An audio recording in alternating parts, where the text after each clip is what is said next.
Selamat sejahtera kepada semua. Nama saya Selin Ui. Saya adalah pelajar dari kursus PQI 6001 Sejarah dan Asas Falsafah Pendidikan. Dalam video ini, saya akan menerangkan satu falsafah pendidikan baharu yang saya namakan sebagai pendidikan bersepadu untuk dunia berhubung. Falsafah ini dirangka khusus untuk menghadapi cabaran era moden dengan mengamat membentuk insan yang holistik, kritis dan berdaya saing sambil mengekalkan nilai-nilai kemanusiaan yang sejati. Selain itu, falsafah ini menggabungkan 4 cabang utama falsafah, iaitu metafizik, epistemologi, aksiologi dan logik, serta menyepadukan elemen pembelajaran yang berkaitan dengan subjek bahasa Cina.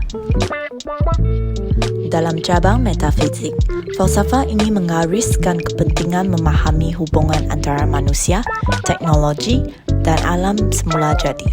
Pendidikan tidak seharusnya hanya berfokus kepada pencapaian akademik, tetapi juga mendidik pelajar untuk memahami peranan mereka dalam dunia yang saling berkaitan. Sebagai contoh, dalam pembelajaran bahasa Cina, pelajar boleh mempelajari teks klasik seperti Tianren He Yi yang membawa maksud keselasaran antara manusia dan alam. Falsafah ini mendorong pelajar untuk menghayati konsep ini dan mengaplikasikannya dalam kehidupan seharian. Cabang falsafah yang kedua ialah epistemologi tentang sumber dan hak pengetahuan. Pendidikan perlu mempersiapkan pelajar untuk berfikir secara kritis dan mengakses maklumat daripada pelbagai sumber. Dalam subjek bahasa Cina, pelajar dapat mempelajari pelbagai jalan penulisan seperti puisi klasik, prosa moden dan artikel contemporary. Sebagai contoh, puisi klasik seperti Chun Xiao yang bermakna pagi pada musim bunga oleh Meng Haoran boleh digunakan untuk mengajar pelajar tentang keindahan alam dan refleksi mendalam terhadap kehidupan.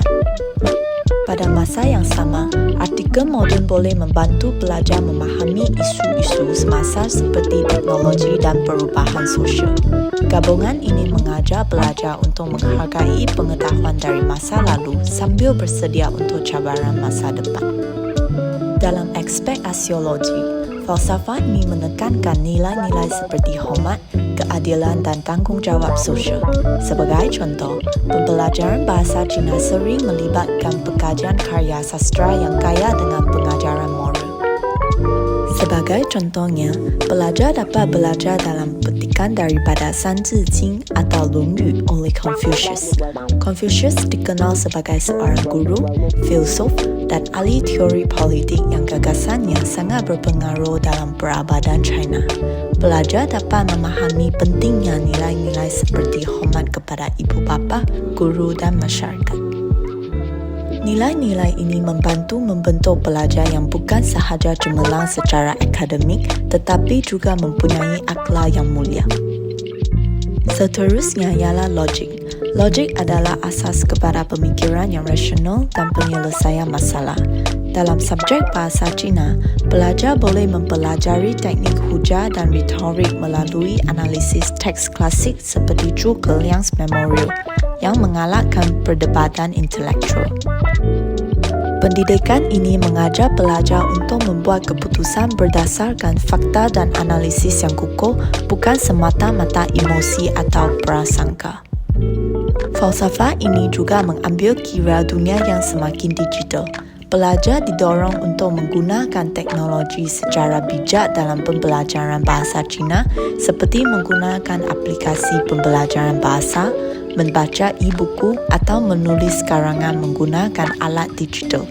Ini memastikan mereka bersedia untuk berinteraksi dalam dunia global sambil mengekalkan identiti budaya mereka. Sebagai kesimpulan, falsafah pendidikan bersepadu untuk dunia berhubung, bertujuan untuk membentuk insan yang seimbang dari segi intelek, emosi, rohani dan sosial. Dengan memanfaatkan unsur-unsur pembelajaran daripada subjek bahasa Cina, pelajar dapat mengembangkan pemahaman yang mendalam tentang diri mereka, masyarakat dan dunia. Saya yakin bahawa falsafah ini mampu menyediakan generasi muda untuk menjadi pemimpin masa depan yang berintegriti dan berwawasan. Sekian, terima kasih.